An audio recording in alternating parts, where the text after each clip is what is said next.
মুহাম্মদ সাল্লাল্লাহু আলাইহি ওয়াসাল্লামের উপর আল্লাহ তাবারাকা ওয়া তাআলা যাকে আজ থেকে প্রায় ১৫০০ বছর আগে প্রেরণ করেছেন সর্বশ্রেষ্ঠ ও সর্বশেষ নবী ও রাসূল হিসেবে, যার পরে আজ পর্যন্ত পৃথিবীতে অবশ্যই কোন প্রকার ঈদ নবী কিংবা রাসূল অবশ্যই আসে নাই, অবশ্যই এখনো নাই, অবশ্যই কিয়ামত পর্যন্ত আসবে না।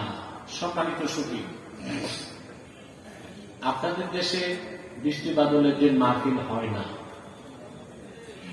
শীতকালে মাহফিল আর বর্ষাকালে মাহফিল ভাব, আবেগ আর ইমেজে পার্থক্য হয়। বর্ষাকালের মাহফিলে মানুষ দোদুল্যমান থাকে যদি বৃষ্টি হয়, ঠিক না? এক ঝাঁক যুবক ছোট বাগে তারা আমার কাছে যখন গেল, আমি সুযোগ করলাম এই সময়। ওদের মনে একটু ভয় ছিল যদি বৃষ্টি হয়। আল্লাহ আমাদের উপর রাজি খুশি, বৃষ্টি দেন নাই। তিনি যদি বৃষ্টি দিয়ে মাহফিলটা বন্ধ করে দেন, সেটা কি ইনজাস্টিস হবে? বেইনসাফ হবে? ওনার কাছে আসছি, উনি যদি বন্ধ করে দেন সেটা ইনসাফ হবে, কিন্তু তিনি ইনসাফ করেন নাই, ইহসান করছেন। এতে আমরা খুশি। গতকাল আপনারা বক্তব্য শুনেছেন, আজকে সূরাতুল আনকাবুত থেকে শেষ আয়াত আমি তেলাওয়াত করেছি। এই আয়াতটিকে কেন্দ্র করে নির্ভরযোগ্য মুফাসসির এবং মুহাদ্দিসগণের দৃষ্টিকোণ থেকে কিছু কথা আপনাদের সামনে তুলে ধরার চেষ্টা করবেন ইনশাআল্লাহ। যদি আল্লাহ তাআলা আমাকে এবং আপনাদেরকে তৌফিক ভিক্ষা দান করেন, বলুন আল্লাহুম্মা আমিন। আসুন, মূল আলোচনার প্রারম্ভে ছোট্ট একটি ভূমিকা।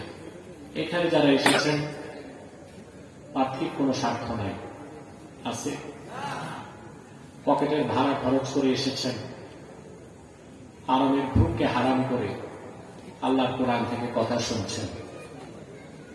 বিনিময়টা আমরা দিতে পারবো না। আপনাদের জন্য আল্লাহর কাছে আছে আজর ও নাযির।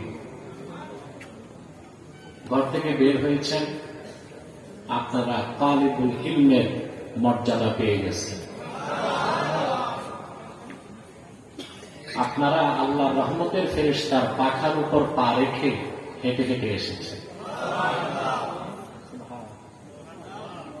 হাদিস সাক্ষ্য, রাসূল করিম সাল্লাল্লাহু আলাইহি ওয়াসাল্লাম ইরশাদ করেছেন, ওয়া ইন্নাল মালাইকাতা লাতাদাউ আজনিহাতাহা রিদান লিতালিবিল ইলম। ইলম শিখতে যারা বের হয়, আল্লাহর রহমতের ফেরেশতা পাখা ওই ব্যক্তির পদতলে বিছায় দেয়। আপনাদের দেশে মন্ত্রী এমপি আসে, লাল গালিচার সংবর্ধনা দেয়, পচা পাটের তৈরি চটের গালিচা, এর চেয়ে বেশি কিছু না। কিন্তু আপনারা ফেরেশতার পাখার উপর পা রেখে হেঁটে হেঁটে এসেছেন।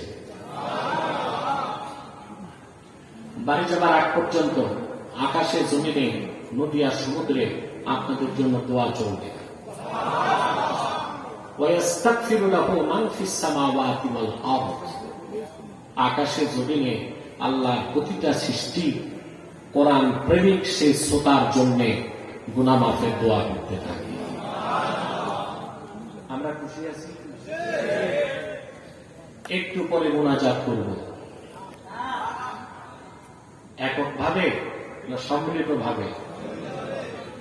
মাজমাউ জাওয়ায়েদ হাদিসের কিতাবে মারফু মুত্তাসিল সনদে ইমাম হায়সামি রওয়ায়াত করেছেন, রাসূল করিম সাল্লাল্লাহু আলাইহি ওয়াসাল্লাম ইরশাদ করেছেন, আমার উম্মতের কোন জামাআত যদি দোয়া করে, একজন দোয়া করে, বাকিরা যদি আমিন আমিন বলে, ওই সম্মিলিত দোয়া আল্লাহর সাথে সাথে কবুল করে নেন।